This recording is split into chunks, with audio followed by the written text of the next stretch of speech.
का दिन शंकर भगवान को समर्पित होता है। आज के दिन भक्त भोलेनाथ को प्रसन्न करने के लिए विशेष पूजा अर्चना करते हैं और भगवान भोलेनाथ के भक्त आज के दिन अपनी सभी मनोकामनाओं के पूर्ण हेतु व्रत भी रखते हैं ताकि शिव की विशेष कृपा प्राप्त की जा सके।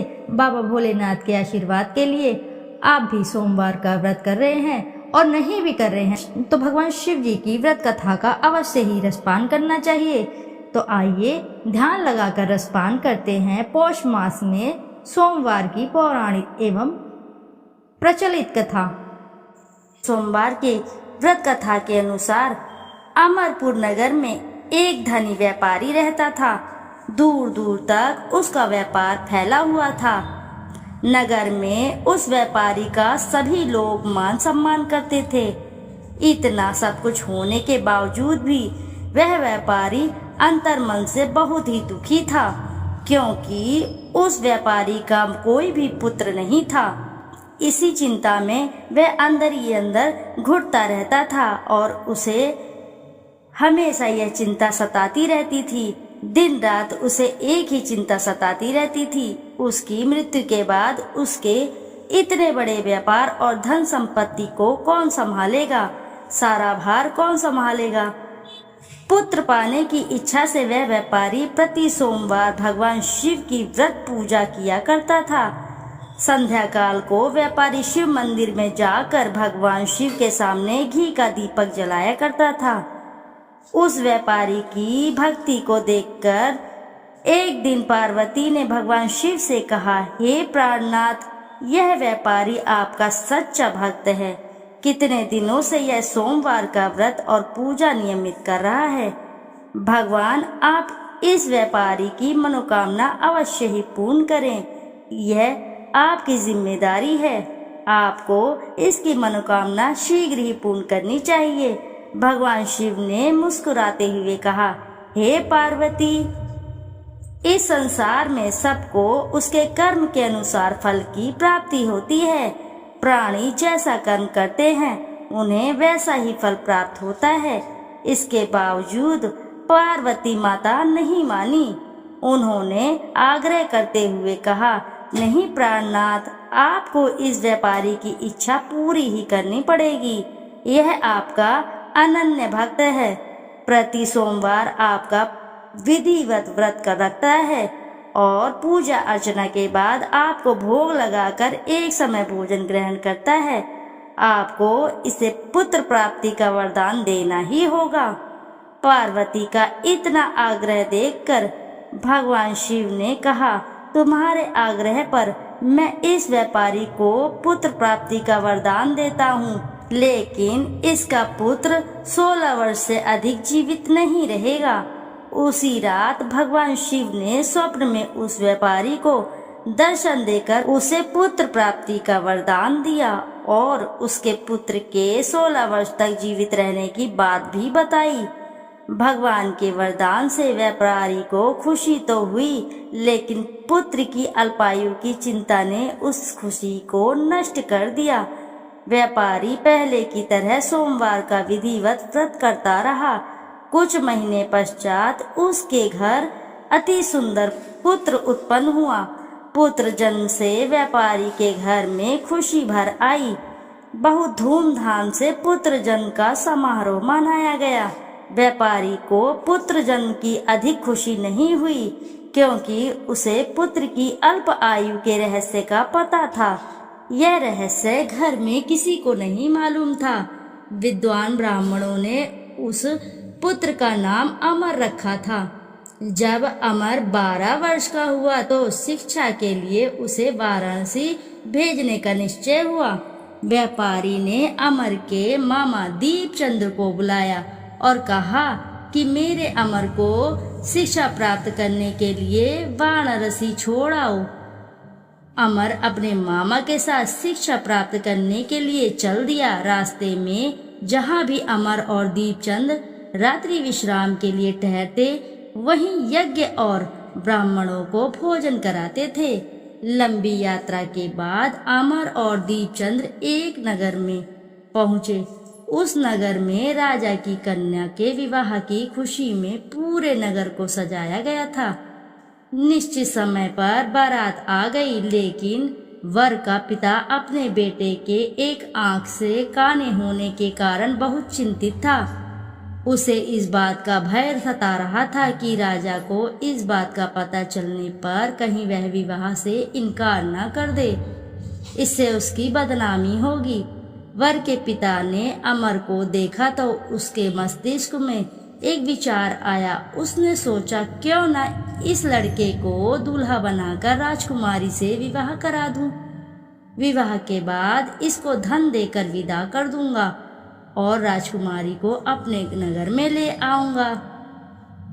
वर के पिता ने इसी संबंध में अमर और दीपचंद से बात की। दीपचंद ने धन मिलने के लालच में वर के पिता की बात स्वीकार कर ली। अमर को दूल्हे के वस्त्र पहनाकर राजकुमारी चंद्रिका से विवाह करा दिया गया। राजा ने बहुत सा धन देकर राजकुमारी को विदा किया। अमर जब लौट रहा था तो सच नहीं छिपा सका और उसने राजकुमारी के चुन्नी पर लिख दिया सारी बात जो घटित हुई थी। राजकुमारी चंद्रिका, तुम्हारा विवाह तो मेरे साथ हुआ था। मैं तो वाराणसी में शिक्षा प्राप्त करने जा रहा हूँ। अब तुम्हें जिस नवयुवक की पत्नी बनना पड़ेगा वह कान्हा है। जब राजकुमारी ने अपनी ओढ़नी पर लिखा हुआ पढ़ा तो उसने काने लड़के के साथ जाने से इनकार कर दिया। राजा ने सब बातें जानकर राजकुमारी को महल में रख लिया। उधर अमर अपने मामा दीपचंद के साथ वाराणसी पहुंच गया। अमर ने गुरुकुल में पढ़ना शुरू कर दिया, अपनी शिक्षा ग्रहण करनी शुरू कर दी। जब अमर की आयु 16 वर्ष हुई तो उसने एक यज्ञ किया। यज्ञ की समाप्ति पर ब्राह्मणों को भोजन कराया और खूब अन्न वस्त्र दान किए। रात को अमर अपने शयन कक्ष में सो गया। शिव के वरदान के अनुसार शयन व्यवस्था में ही अमर के प्राण पखेरु उड़ गए। सूर्योदय पर मामा अमर को मृत देखकर रोने पीटने लगा। आसपास के लोग भी एकत्रित होकर दुख प्रकट करने लगे। मामा के रोने विलाप करने के स्वर समीप से गुजरते हुए भगवान शिव और माता पार्वती ने भी सुने। पार्वती जी ने भगवान से कहा, प्राणनाथ, मुझसे इसके रोने के स्वर सहन नहीं हो रहे, आप इस व्यक्ति के कष्ट अवश्य दूर करें। भगवान शिव ने पार्वती के साथ अदृश्य रूप में समीप जाकर अमर को देखा तो पार्वती जी से बोले, पार्वती, यह तो उसी व्यापारी का पुत्र है। मैंने इसे 16 वर्ष की आयु का वरदान दिया था। इसकी आयु पूरी समाप्त हो चुकी है। पार्वती जी ने फिर भगवान शिव से निवेदन किया, हे प्राणनाथ, आप इस लड़के को जीवित करें, नहीं तो इसके माता पिता पुत्र की मृत्यु के कारण रो रो कर अपने प्राणों को त्याग कर देंगे। इस लड़के का पिता तो आपका परम भक्त है, वर्षों से सोमवार का व्रत करते हुए आपको भोग लगा रहा है।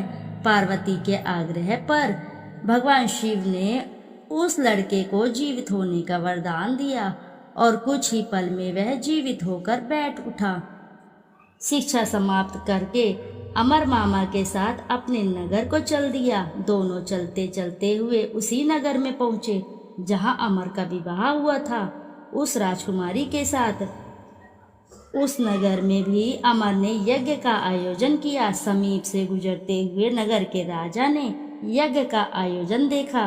राजा ने अमर को तुरंत पहचान लिया। यज्ञ समाप्त होने पर राजा अमर और उसके मामा को महल में ले गया और कुछ दिन उन्हें महल में रखकर बहुत सा धन वस्त्र देकर राजकुमारी के साथ विदा किया। रास्ते में सुरक्षा के लिए राजा ने बहुत से सैनिकों का भी साथ भेजा था। दीपचंद्र ने नगर में पहुंचते ही एक दूत घर को भेजकर अपने आगमन की सूचना भेजी। अपने बेटे अमर के जीवित वापस लौटने की सूचना से व्यापारी बहुत ही प्रसन्न हुआ।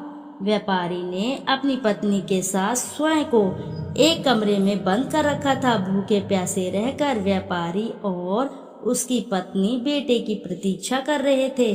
उन्होंने प्रतिज्ञा कर रखी थी कि यदि उन्हें अपने बेटे की मृत्यु का समाचार मिला तो दोनों अपने प्राण त्याग देंगे। व्यापारी अपनी पत्नी और मित्रों के साथ नगर के द्वार पहुंचा। अपने बेटे के विवाह का समाचार सुन पुत्र वधू राजकुमारी चंद्रिका को देखकर उसकी खुशी का ठिकाना न रहा। उसी रात भगवान शिव ने व्यापारी के स्वप्न में आकर कहा, हे श्रेष्ठी, मैंने तेरे सोमवार के व्रत और व्रत कथा सुनने से प्रसन्न होकर तेरे पुत्र को लंबी आयु प्रदान की है। व्यापारी बहुत ही प्रसन्न हुआ। सोमवार का व्रत करने से व्यापारी के घर में खुशियां लौट आई।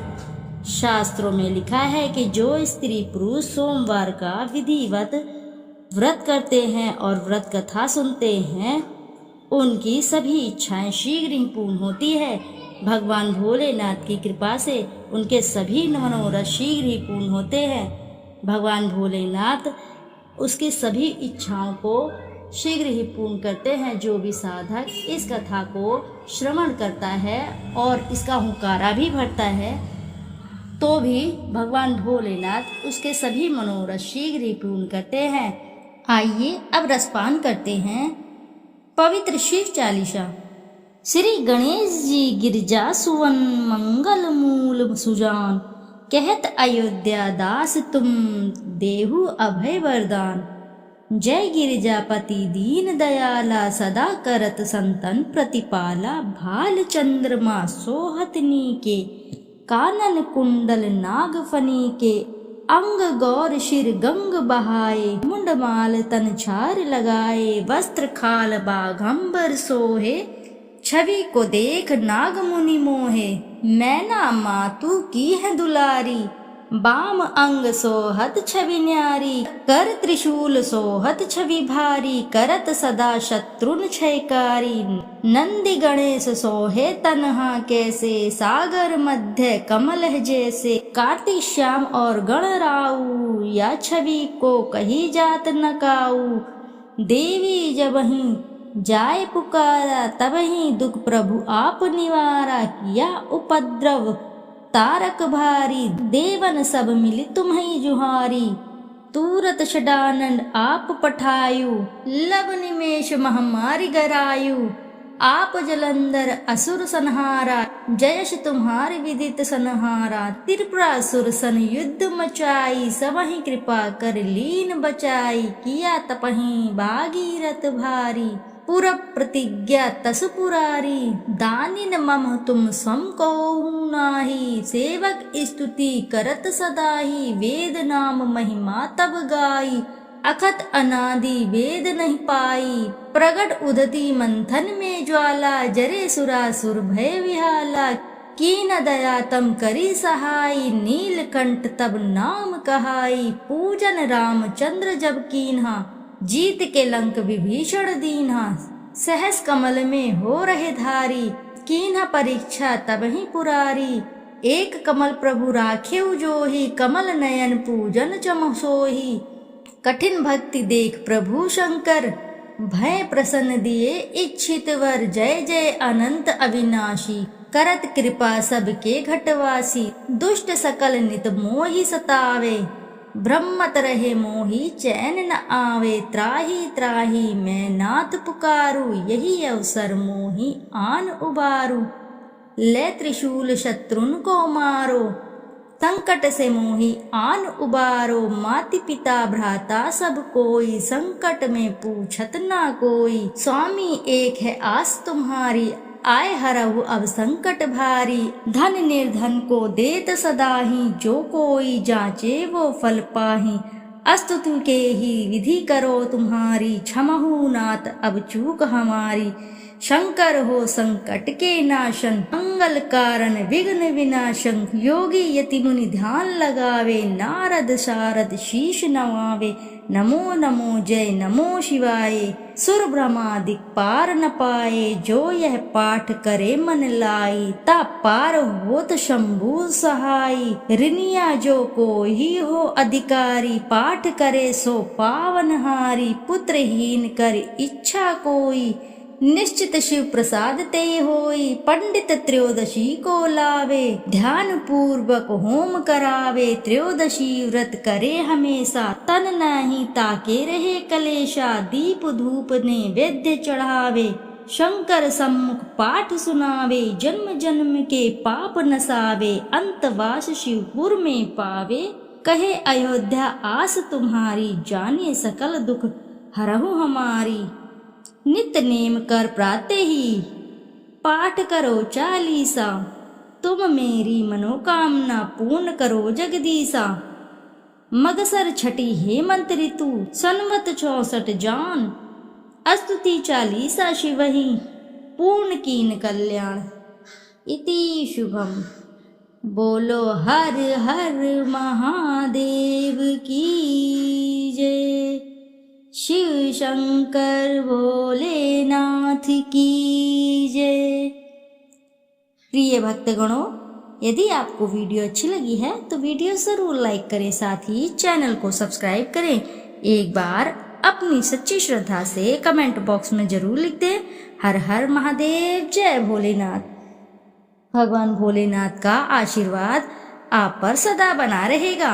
नमस्कार श्रोताओं, फिर मिलते हैं आपसे ऐसी किसी नई कथा कहानी में। जब तक के लिए नमस्कार श्रोताओं।